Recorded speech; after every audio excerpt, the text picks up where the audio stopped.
ایک لڑکی ایک لڑکے پر عاشق ہو گئی اور وہ دونوں ایک دوسرے کے پیار میں پاگل ہو چکے تھے۔ آخرکار ایک دن ان دونوں نے بھاگ کر شادی کرنے کا فیصلہ کر لیا۔ تو لڑکی نے کہا، میرے پاس ایک بہت ہی تیز رفتار اونٹنی ہے اور ہم دونوں رات کو ہی ندی پار کر کے کسی دوسرے شہر روانہ ہو کر شادی کر لیں گے۔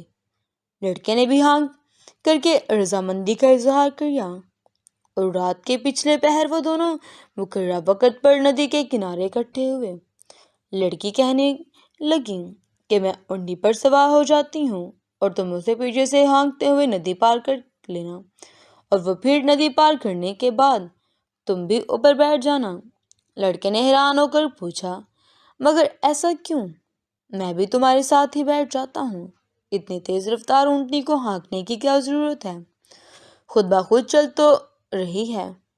لڑکی نے کہا کہ اس کا باپ بھی ایسا ہی تھا، ہمارا پالتو اونٹ تھا، مگر اس کی عادت تھی کہ وہ ندی کے بیچ جا کر بیٹھ جاتا اور پانی کو دیکھ کر مست ہو جاتا تھا اور مارنے پیٹنے پر بھی ڈیٹھ بنا رہتا تھا، اور یہ اونٹی بھی اس کی طرح پانی میں جا کر بیٹھ جاتی ہے۔ اس لیے تم سے کہہ رہی ہوں کہ تم اس کو پیچھے سے ہانکتے جانا، پھر نہیں بیٹھے گی، اور اسی طرح ہمارا وقت بھی گزر جائے گا اور صبح ہونے سے پہلے ہم شہر سے دور نکل جائیں گے۔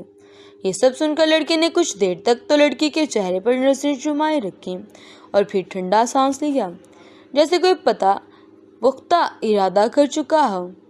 پھر وہ لڑکی سے کہنے لگا، تمہیں کہ ہم بھاگ کر شادی نہیں کریں گے، اگر مقدر میں نکاح لکھا ہوا تو ہو جائے گا، نہیں تو جو رب کو منظور ہوا۔